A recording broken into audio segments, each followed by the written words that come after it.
Mon troisième coup de cœur concerne Joseph Arthur. Joseph Arthur, c'est un artiste américain originaire de l'Ohio qui a été produit dans les années 90 par Peter Gabriel et son label Real World qui favorisait surtout les musiques du monde. Donc déjà, Joseph Arthur, il est un petit peu à côté de ce style-là. Il s'illustre par une sorte de fusion entre du blues, du rock, de la country, de l'électro. C'est un musicien qui a été connu pour populariser la technique du looping sur scène, c'est-à-dire qu'il s'enregistrait lui-même et rejouait par-dessus ses propres boucles. Il a fait comme ça pendant un certain nombre d'années ses concerts. Puis après, il a évolué, il a décidé d'avoir son propre groupe. Donc il a fait d'autres expériences. Et puis donc cette année, ça marque un petit peu on va dire son grand retour. Il a décidé de sortir un triptyque, 3 albums consécutifs.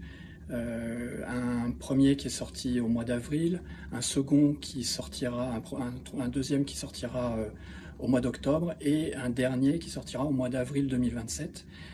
Donc c'est un artiste assez prolifique qui a été un peu blacklisté suite à la pandémie du Covid parce que à titre personnel il a affiché on va dire une conviction un peu anti-vax en disant que lui se sentait en bonne santé, qu'il n'avait pas nécessairement besoin de se faire vacciner, qu'il trouvait que c'était effectivement une limitation de sa liberté propre.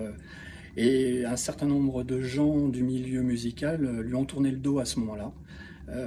Et il ne s'est pas démonté, il a soutenu son point de vue. Bon. Et donc aujourd'hui, il n'a plus ni label, ni tourneur.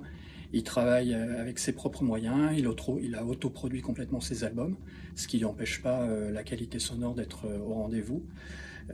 Et donc il est en tournée en Europe, il va faire quelques dates en France où il les a faites déjà, je ne sais plus. Et donc voilà, c'est un artiste que je trouve assez intéressant, qui n'est pas tout jeune, mais qui a encore certainement des choses à partager avec nous.